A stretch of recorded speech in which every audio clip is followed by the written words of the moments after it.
Hello दोस्तों। तो कैसे हैं आप लोग। तो दोस्तों इस वीडियो में हम डिस्कस करेंगे जेओए अकाउंट सीरीज़ का पार्ट 28। तो 28वां पार्ट है। इसमें हम most important questions JOA accounts के लिए डिस्कस करेंगे। तो वीडियो को शुरू से लेकर एंड तक जरूर देखना। वीडियो अच्छी लगे तो प्लीज़ लाइक करना, अपने दोस्तों के साथ भी इस वीडियो को ज़्यादा से ज़्यादा शेयर करना ताकि उनको भी इन क्वेश्चंस की नॉलेज हो सके। तो स्टार्ट करते हैं क्वेश्चन नंबर फर्स्ट से।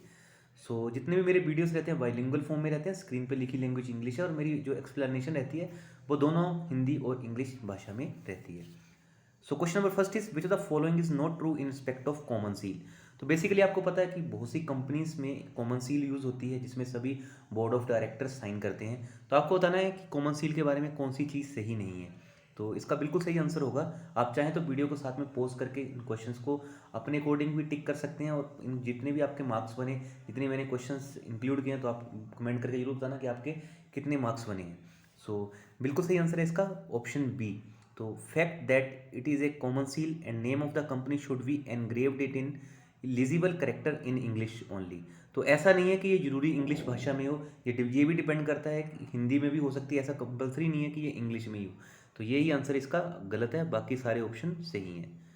मूव करते हैं क्वेश्चन नंबर सेकंड की तरफ। A fund of funds is a scheme that invest primarily. तो फंड ऑफ फंड एक स्कीम है जो बेसिकली आप कह सकते हैं प्राइमरीली किस में इन्वेस्ट करती है। It invest in other scheme of the same mutual fund और अदर म्यूचुअल फंड। तो जो फंड ऑफ फंड स्कीम है बेसिकली जो इनकी इन्वेस्टमेंट होती है वो किससे रिलेटेड होती है, वो म्यूचुअल फंड से रिलेटेड होती है, एमएफ से रिलेटेड होती है। तो आपको पता है म्यूचुअल फंड में क्या होता है। म्यूचुअल फंड एक पूल होता है जिसमें बहुत से इन्वेस्टर्स इन्वेस्ट करते हैं।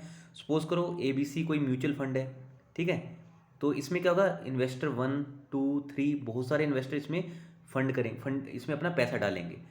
कितने भी इन्वेस्टर इसमें पैसा डाल सकते हैं। तो आगे म्यूचुअल फंड क्या करेगा, उसको जो लग रहा है कि ये वाली कंपनी, जो सपोज करूँ एक्स कंपनी, इसका जो स्टॉक है वो अप जाएगा, तो ये क्या करेंगे, इसमें कुछ पैसा लगा देंगे जो आपने पैसा लगाया, और कुछ पैसा वो बाई किसी और कंपनी में लगाएंगे, किसी जेड किसी और कंपनी में लगाएंगे, ठीक है। और यहाँ से जो इनको रिटर्न्स मिलेंगे, कुछ रिटर्न्स का हिस्सा अपने पास रखेंगे म्यूचुअल फंड, और जो बाकी रिटर्न का जो हिस्सा है वो अपने इन्वेस्टर्स को दे देंगे। तो ऐसे म्यूचुअल फंड वर्क करते हैं। मूव करते हैं थर्ड क्वेश्चन की ओर। तो दोस्तों हर क्वेश्चन को मैं इतना अच्छे से इसलिए एक्सप्लेन करता हूँ ताकि अगर एग्जामिनेशन में थोड़ा सा भी क्वेश्चन घुमा के आए तो आपको वहाँ पे इजीली अटेम्प्ट करने में मदद मिले। Which of the following is an example of prepaid card. तो प्रीपेड कार्ड के एग्जाम्पल क्या है दोस्तों, नाम से ही क्लियर है, प्रीपेड कार्ड मतलब कि आपने पहले ही पेमेंट कर दी है, ठीक है। तो पहला ऑप्शन है इसमें ट्रेवल कार्ड, ठीक है। Next is gift card. Credit card में क्या है, क्रेडिट कार्ड में आपको होता है 50 डेज का साइकिल रहता है। अगर आपने सपोज करो 1 दिसंबर को आपने कोई क्रेडिट कार्ड से पेमेंट की तो आपको 50 दिन यहाँ मिलेंगे, मतलब कि आपको जो पेमेंट होगी वो 20 जनवरी तक कर सकते हैं आप इजीली। तो क्रेडिट कार्ड में क्या आप बाद में भी पेमेंट कर सकते हो, तो यहाँ से भी एक तरफ देख सकते हैं पोस्ट पेड सर्विस यूज़ हो रही है। Travel card, gift card, even debit card, ठीक है। डेबिट कार्ड में क्या रहता है, आपको आप बैंक में जाते हो, इवन आपके पास डेबिट का एटीएम कार्ड्स भी होंगे, तो उसमें भी आप क्या होता है, आपको तुरंत पेमेंट करनी रहती है। कभी भी आप पीओएस या स्वाइप करते हो तो साथ का साथ आपका पैसा कट जाता है। तो debit card is also an example of prepaid card. Move करते हैं फोर्थ क्वेश्चन पे। तो दोस्तों ये बेसिकली मैं यही कहना चाहता हूँ कि सारे क्वेश्चंस को ध्यान से देख लीजिए, आपके एग्जामिनेशन में यहाँ से कोई ना क्वेश्चन इजीली फेच हो सकता है। Who fixes the insurance premium rate for some of the general insurance product. तो कौन फिक्स करता है insurance premium rate for some of the जो जनरल इंश्योरेंस के बेसिकली जीआई प्रोडक्ट्स होते हैं। तो दोस्तों ये टैरिफ एडवाइजरी कमेटी होती है, इसको बेसिकली टैक भी बोला जाता है, ठीक है। अगर आपको इंश्योरेंस की नॉलेज है तो आपको डेफिनेटली इस टर्म का भी पता होगा। तो टैरिफ एडवाइजरी क्रिएट जो कमेटी है वो जो जितने भी जनरल इंश्योरेंस कंपनीज होती हैं उनके प्रोडक्ट्स होते हैं, तो जो उनका कितना प्रीमियम है वो सब यही सेटअप करती है। तो राइट आंसर है इसका option C, tariff advisory committee. Insurance policy taken by a business firm on the life of very important person to project the firm against financial loss is called as what. तो insurance policy किसी firm ने ली है किसी person के नाम पे, ठीक है, और वो पर्सन क्या है, की पर्सन है उस कंपनी का, या आप कह सकते हो मेन पर्सन है उस कंपनी का।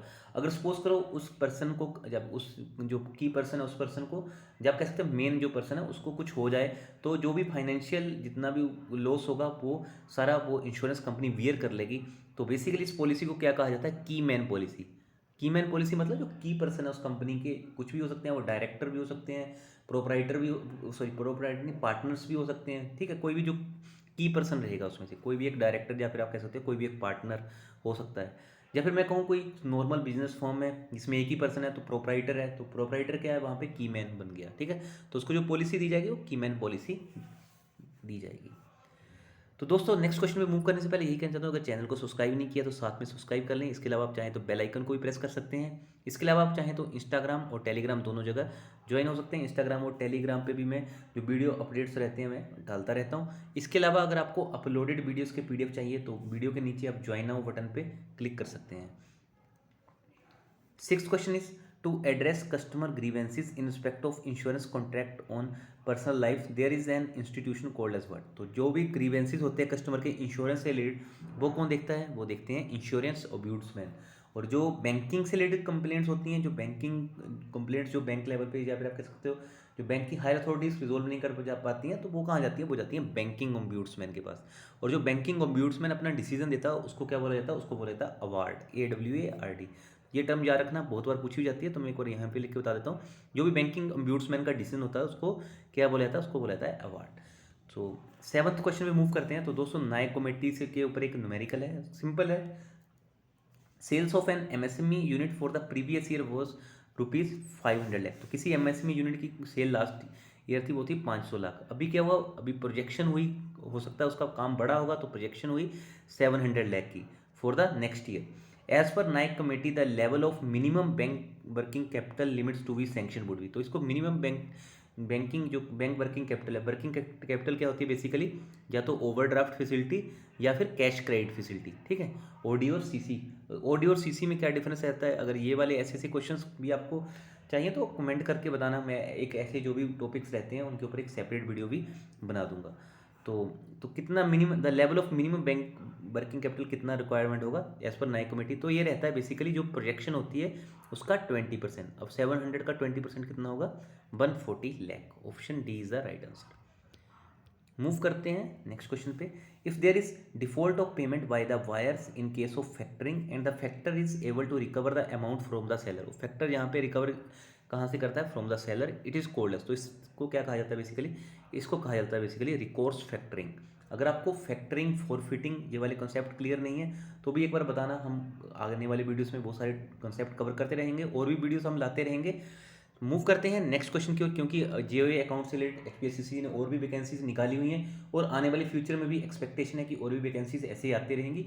तो हम जब तक आपकी सक्सेस नहीं हो जाती तब तक हम ऐसे ही अच्छे अच्छे वीडियोस आपके लिए लाते रहेंगे। So X received a bearer cheque from Y for valuable consideration and in good faith. तो X ने क्या किया, Y से चेक रिसीव किया, ठीक है। उसको क्या करना था, Y से पैसा लेना था, उसने Y से चेक रिसीव किया। और Y ने क्या किया था, actually Y had stolen this cheque from Z। तो ये कोई पर्सन Z है, इसका चेक स्टोल हो गया था, मतलब कि इसका चेक गुम गया था, ठीक है। और वो Y को मिला और Y ने क्या किया, वो X को पे कर दिया। तो X would get title of. तो X को क्या टाइटल मिलेगा, तो X यहाँ पे बन गया ए होल्डर इन ड्यू कोर्स। मतलब कि यहाँ पे हो सकता है जेड ने FIR वगैरह भी करवा दी हो, इवन जब पुलिस कंप्लेंट करवा दी हो, तो जो भी सपोज करो वो पहला पैसा X को मिल गया, तो यहाँ पे वो X से रिकवर हो जाएगा। बट जब तब तक क्या रहेगा, X रहेगा a holder in due cares in such question. तो इस क्वेश्चन को भी एक इंपॉर्टेंट क्वेश्चन आप मार्क कर सकते हैं। मूव करते हैं नेक्स्ट क्वेश्चन पे। The number of which component of central board of directors of RBI does not match. तो आपको बताना है इसमें से कौन सा कंपोनेंट है central board of directors of RBI का जो मैच नहीं करता है। तो बेसिकली इसमें ऑप्शन बी है डिप्टी गवर्नर्स। इसमें RBI में आपको पता है 1 गवर्नर होते हैं और 4 DGs होते हैं, डिप्टी गवर्नर। एक और चीज़ यहाँ पे एक समझाना चाहता हूँ आपको, शायद आपको अवेयर भी होंगे पर बहुत से स्टूडेंट्स में अवेयर नहीं है। अगर मैंने क्या बोला था, अगर बैंक का जो मैनेजमेंट है BM बैंक मैनेजमेंट, वो कोई कस्टमर कंप्लेंट रिजोल्व नहीं कर पाता तो वो कहाँ जाती है, वो जाती है BO के पास, बैंकिंग ओम्बुड्समैन के पास। अब क्या है, बैंकिंग ओम्बुड्समैन से भी वो कंप्लेंट रिजोल्व नहीं हुई, मतलब कि जो बैंकिंग ओम्बुड्समैन ने अवार्ड दिया उससे भी कस्टमर सेटिस्फाई नहीं है, तो नेक्स्ट किसके पास जाती है, वो नेक्स्ट जाती है वो RBI के डिप्टी गवर्नर के पास।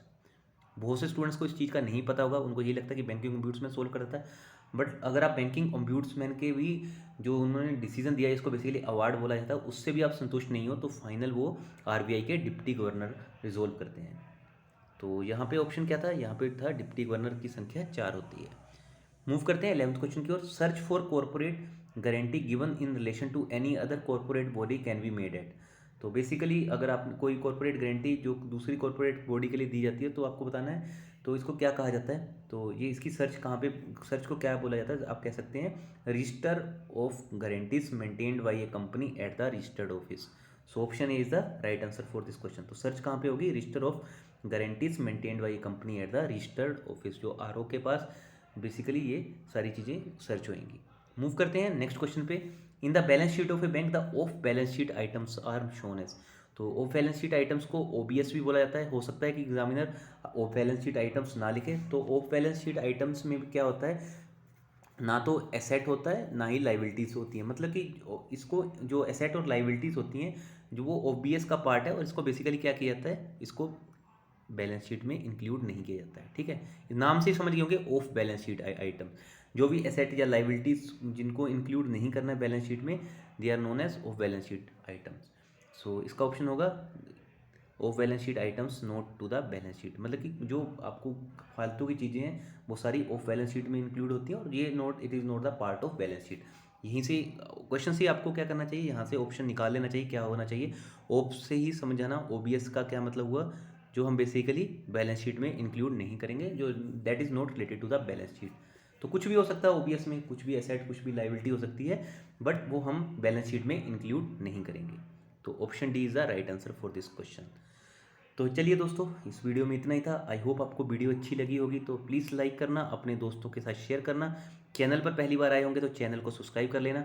इसके अलावा वीडियो अच्छी लगे तो ज़रूर कमेंट करके भी बताना, और साथ में बेल आइकन को प्रेस करके आप ऑल नोटिफिकेशन पे क्लिक कर सकते हैं, ताकि आपको हर वीडियो की नोटिफिकेशन मिलती रहे। इसके अलावा अपलोडेड वीडियोज़ की पीडीएफ के लिए आप चाहें तो ज्वाइन नाउ बटन पर क्लिक कर सकते हैं। वहाँ पे मैं मंथली वीडियोस आपको प्रोवाइड करता रहूँगा। So thank you very much, keep loving us, keep supporting us, because together we can make a huge difference. So चलिए दोस्तों, अपना कीमती समय मुझे देने के लिए आपका बहुत बहुत धन्यवाद।